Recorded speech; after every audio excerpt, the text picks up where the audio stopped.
Hey, welcome to the debut of the Outdated Wrestling Hour. Not like today's wrestling. No, the old stuff. The old Vern Gagne and Bruno Sammartino and Chief J. Strongbow. Buddy Rogers.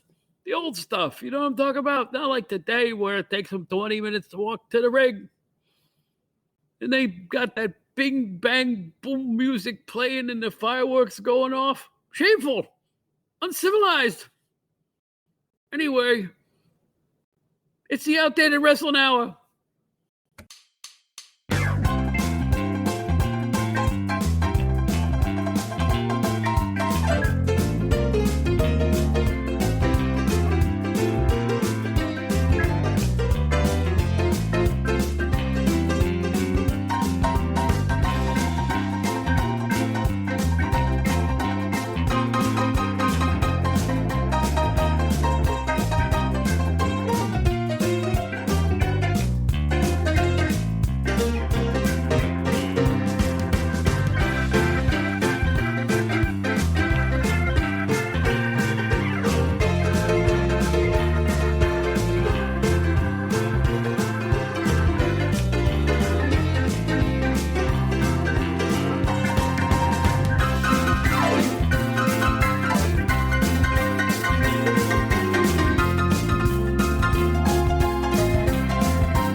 Yeah, keep on rocking. Hi, everybody. My name is Bob Smith, and welcome to the debut of the Outdated Wrestling Hour, and I'm your outdated host.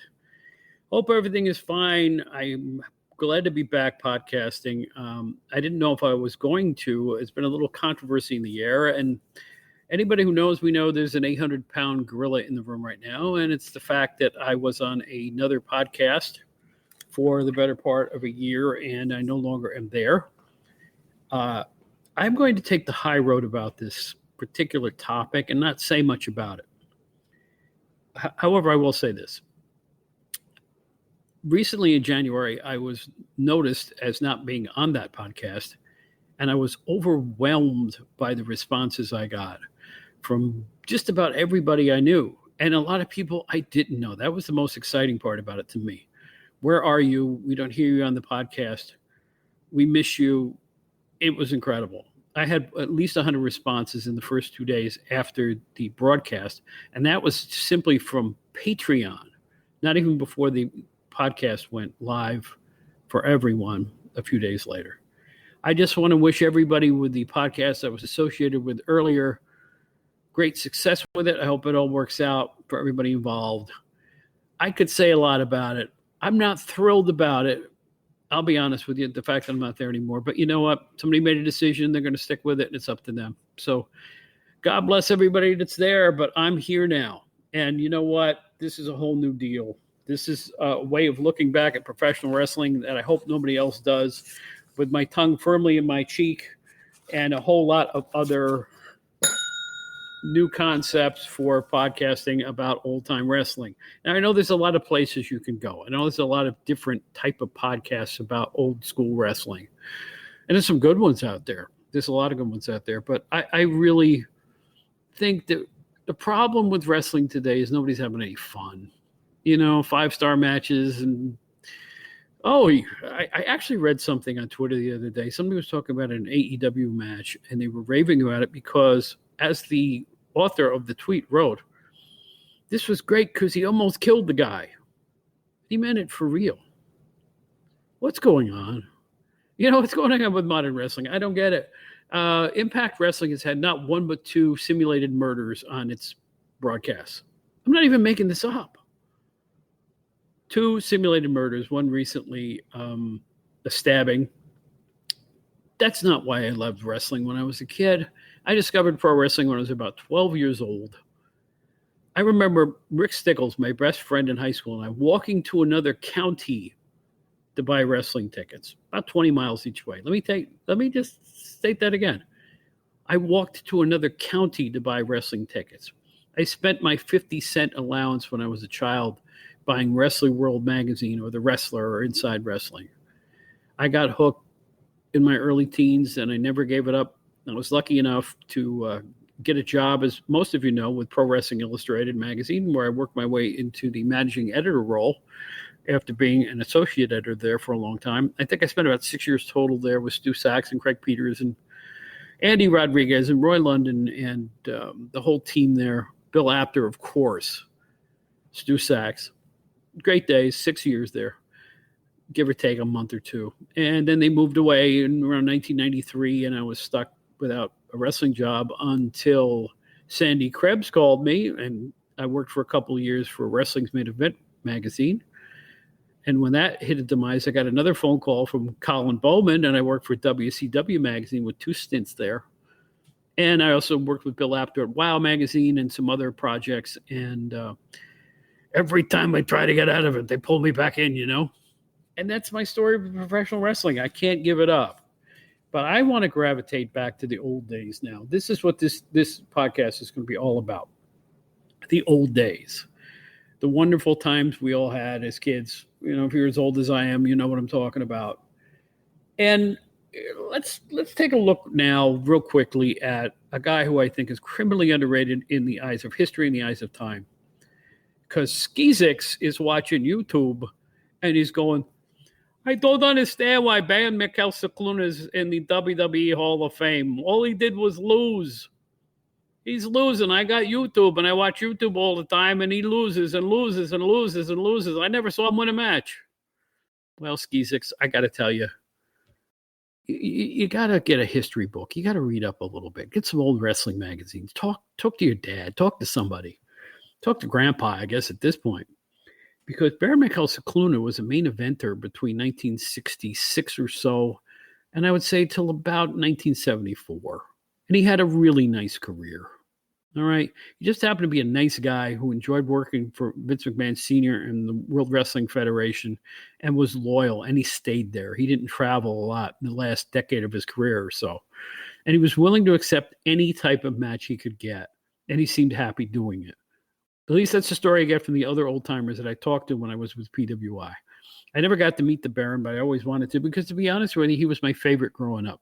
And he was my favorite growing up because I remember attending a match around 1975 at the Washington Avenue Armory in Albany, right? I'm a small-town guy from upstate New York. And the old rickety armory was the place where we went to see WWF wrestling once a month. And here comes the Baron. He hadn't appeared there in a long time. And I'm telling you right now, he practically caused a riot just by sneering at some fans. Just sneered at him. Of course, they knew he was the red-caped foreign object specialist who was willing to do anything to win a match. And they hated him from the get-go. But he stood in the middle of a long walkway that had from the top of the arena almost halfway to the ring. And he just stood there sneering. And the place went ape. He had a naturally good bad guy charisma at that point in his career. I'm not talking about the 1980s Cicluna. I know he stuck around too long. He worked for about 21 years for the WWF. And by the end, yes, he was losing most of his matches. But you know what? By the end of the WWE, everybody lost a lot of their matches in the end, like Tony Garea and Rene Goulet and even Pat Patterson jobbed on TV to Bob Orton right before he decided not to suit up anymore. So I think Cicluna is criminally underrated, and here's why. I'm gonna point out some stuff that happened to him. Jobbers, you can't call him a jobber because jobbers never win. Jobbers are meant to make the bad guys look good when they're getting killed in the ring. In reality, Cicluna was a respected professional who counted all-time greats like Bruno Sammartino and superstar Billy Graham as good friends of his. In the late 60s, he main evented often. He took on Bruno Sammartino 2 months in a row at Madison Square Garden. He was still a big enough star in 1972 to take on Pedro Morales for the World Championship in the WWF. And he was a tag team world champion with the ferocious King Curtis, managed by Lou Albano at this point. People don't know it because there's very little film of that stuff right now. And did you know that Cicluna was once a world champion, one of the hottest territories in the business? In 1968, he beat no less than Spiros Arion to win The IWA World title in Australia, that's Jim Barnett's old federation, right? It really specialized in violent feuds and, violent action all over the arenas back then. He was really a precursor to hardcore wrestling, I thought, Barnett's federation there. There is a tube also on YouTube that you can check out. I should say a video clip. Antonio Inoki and Michiaki Yoshimura versus Baron Cicluna and Victor Rivera from December 6, 1967. Here's how big a star Cicluna was then. In the clip, for one of the falls, Cicluna pinned Antonio Inoki. Let me repeat that. Baron Mikel Cicluna pinned Antonio Inoki. Jobber wouldn't do that. That's not what jobbers do. Now, I'll be the first to admit, Cicluna stuck around a long time.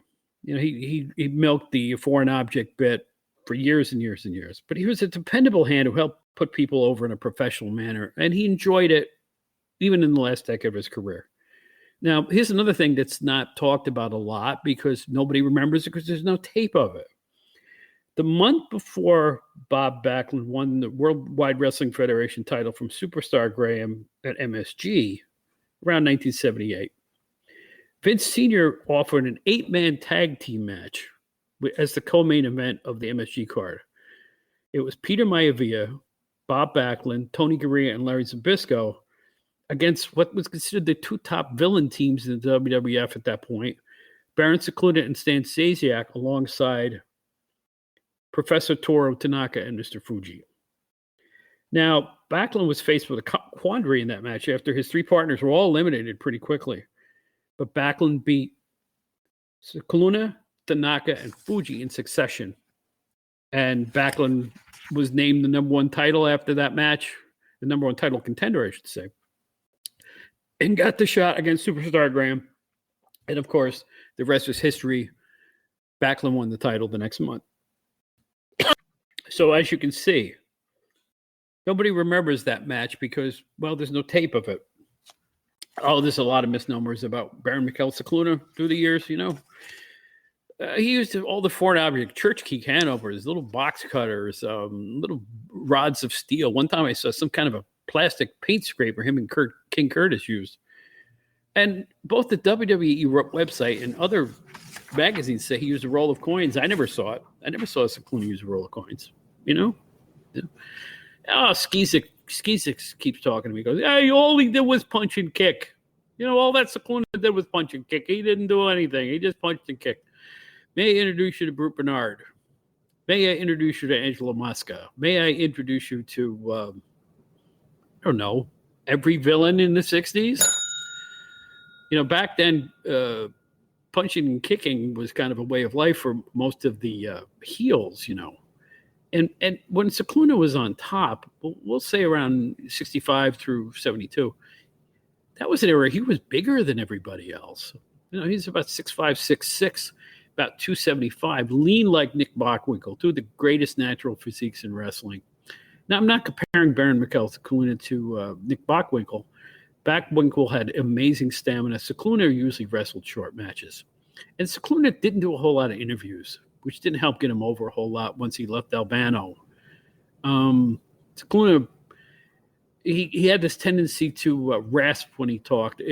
Legend has it he got kicked in the throat early in his career and wasn't used on interviews. It always needed a mouthpiece after that.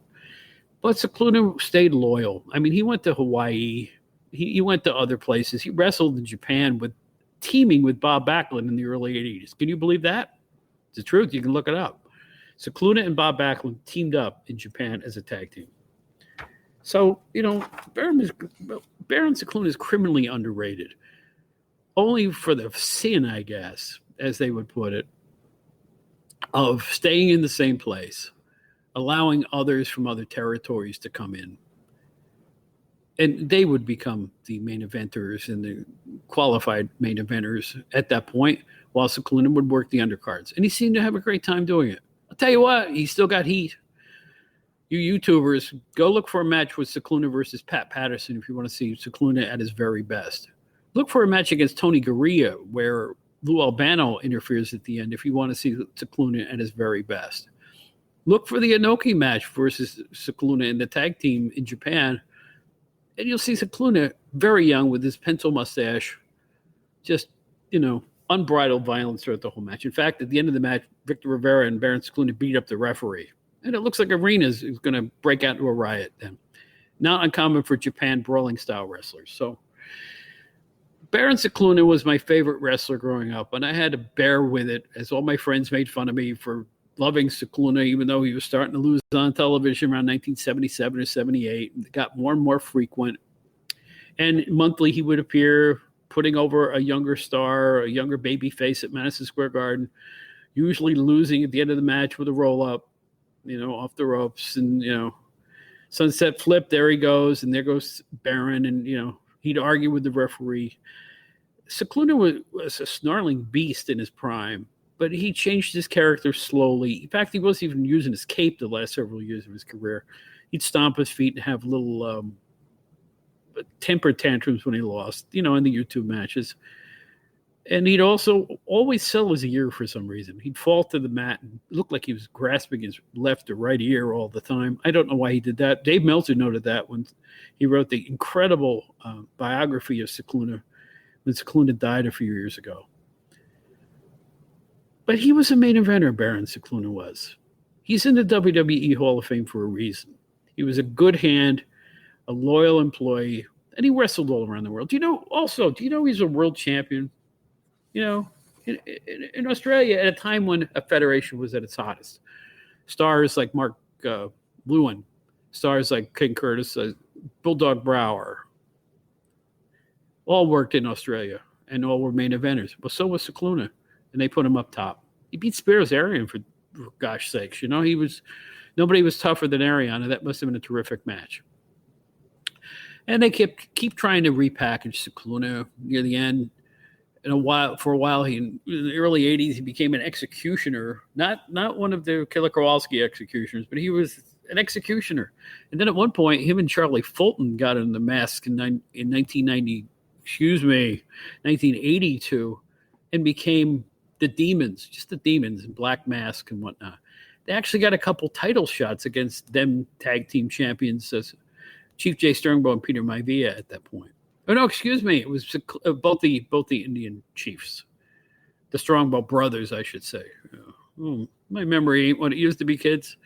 But that's why this is the outdated wrestling hour, because I'm outdated too. So what's this show going to be like?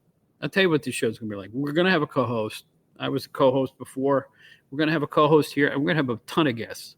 I have already gotten a whole mess of people who want to come on the show, and I'm going to hopefully have a guest at least every other episode. We're going to be on every 2 weeks instead of weekly. It just makes more sense. I think it's the way to go with this type of a format. I don't want to bore people. We're going to run for about an hour instead of 2 hours for each episode, so it'll be a light, breezy thing to listen to. And we're going to look back at some things that are a little bit esoteric once in a while. One thing we're not going to look at is me. I'm not here to talk about myself. I am not here to talk about, Bulldog Brower was a great guy. He's a great family man. Did you know I met him in I want to talk about the in-ring action, the stuff, the angles, the great cards. To me, that's what was important. So many people are talking about, well, I met, such and such, when we took a car trip together. Well, these are the, pro wrestling journalists, and I'm putting my fingers in the air. I don't care. I don't care about the family lives and glad handing that goes on backstage. When I covered wrestling for PWI particularly, I wanted to learn about the psychology of wrestling. What made a star a star? What made a series of matches great? How they came up with angles like the incredible Larry Zbyszko, Bruno Sammartino feud around 1980, which I had to see. I had to see it. I bought a VCR for $1,000 back then, which was a ton of money in 1980. I had to see that card and preserve it. And you know what? The brutal television match between Bruno and Zbyszko is a classic bloody moment in the history of WWF, and one of Bruno Sammartino's greatest moments, and it made a whole new kind of star out of Larry Zbyszko. And it was a perfect feud build, and we'll get into that in a future episode too. And I'm hoping to have some of my PWI compadres on the show as soon as I can get them on the air in a convenient way. So a couple of ex-wrestlers have said yes already, and a couple of behind-the-scenes people, including one who is a promoter of one of the great upstart federations of the 1980s. So we're going to have a lot of fun here, and I hope that you're going to be around for the fun too. And you know what? I can promise you one thing. I will never, ever beg for money from Patreon. That's right. I'm going against the grain here. I'm not going to do Patreon. I'm not going to ask you to support the show in that regard. I just want your ears. I want your attention. I want your ears. I want you to have fun listening and reminiscing with us. If you're an older wrestling fan, this is going to be the perfect show for you. If you're a younger fan, I hope that you will try to listen and try to learn about what the differences between the wrestling from the 70s, 80s, 90s to today's wrestling and today's stars. It has changed a bunch. Do I like the direction wrestling has gone in? No. And I don't think that's ageism either. I just, the suspension of disbelief is an important thing. I just talked about faked murders on wrestling TV programs. WWE did Bray Wyatt set on fire. Do we need this? Do we need this? Oh, he was burned alive in the ring. No, he wasn't. He was back about 3 weeks later. I mean, the suspension of disbelief has to be there. You want to watch two guys having a fight for logical reasons. You know what else I don't like about modern wrestling? WWE particularly, guys in the ring with a mic in his hand. Somebody else shows up and goes, I'm better than you. I want a match right now. And get a referee. So you can sanction wrestling matches on the spot and they count. I mean, it just happened with Charlotte Flair regaining the women's title in WWE. I don't get it. That's not a sport. I mean, if you go to Citi Field and they're supposed to play the Mets are supposed to play the San Diego Padres and the Atlanta Braves show up, can they just walk in and go, we want to play instead? I don't think it works that way. That's not how sports works. Professional wrestling should have a semblance of being a sport. That's when it works best. When AEW first came around, they said, we're going to be a sports-oriented. And that went as far as having a one-loss record on the screen once in a while. Oh, so many other things they've done haven't been anything close to sport. But I wish them well. It's an interesting time in professional wrestling now with the supposedly impending sale of WWE and also with what's going on with AEW, Ring of Honor, the NWA, which I really rooted for a couple of years ago to make some inroads. I don't know if they have. I don't know if they will. I just know that I became a huge fan of Nick Aldis as their champion. I'm really anxious to see what's going to happen to him in the future. I think he's world championship material for any federation. What do you think? And we do want to hear from you. We're going to have a website. You can find me on Twitter. Bob Smith NYC is my handle there. I'm on Facebook as Robert Smith, and I'm going to be dropping promos for this debut show all over the place. So we won't be hard to find. But I miss old school wrestling. I miss the smoky arenas, the Klieg lights over the ring. The smoke in the air even. That's how far I go back when you could smoke cigarettes in a wrestling arena. I miss the rickety armory with the wooden seats and the old ladies screaming, hair, every time a bad guy did a foul on somebody. It was so much fun. I just want to hope I can impart that on all of you. Let's have some fun. Let's let our hair down.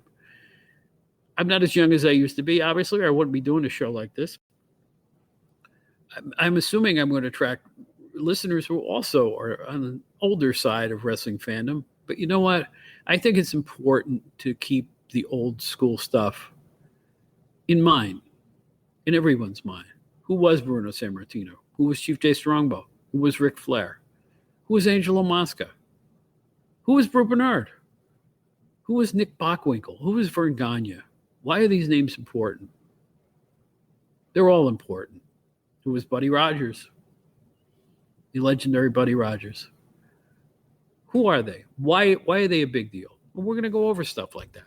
We're going to go wherever this takes us. And when we have guests here, we're going to be pretty freeform. We're just going to go with the flow, have some great conversations. I can't wait for the next show because I intend to have either a co-host or a guest on the next one. And this is the Outdated Wrestling Hour with your outdated host, Bob Smith. I hope I'm not all used up at this point. After my experience on the last podcast I did, I felt a little bit used up. And a certain other podcaster's comments keep ringing in my ear, and I'm thinking, he was right, doggone it. That guy was right. But you know what? Things happen. Things happen for a reason. And I'm really hoping that this is the Outdated Wrestling Hour. I'm your host, Bob Smith. Our opening and closing theme is Boogie Party by the incomparable Kevin MacLeod. Great keyboardist, great musician. Check out all his great music at incompetech.com. That's true, incompetech.com. Licensed under Creative Commons, of course. He played all the instruments on that piece, and it really rocks out. Really great. And by the way, I've had a lot of people ask about my own music career as Robert Charles, spelled Charles. You can find Robert Charles music on Amazon and Spotify. You can listen free of charge anytime to my warblings, working with blues greats like Michael Hill and Duke Robillard and Tony Coleman from B.B. King's band on my records. I had a wonderful time for 15 years touring the country, and I hope you would give it a listen. You might even enjoy it. More blues, more bluesy R&B. I want to thank the good people at Buzzsprout, my podcast host. I want to thank the people at my editing team, who we will give them a plaudit on our next episode. And time, this is Bob Smith saying, my knees hurt.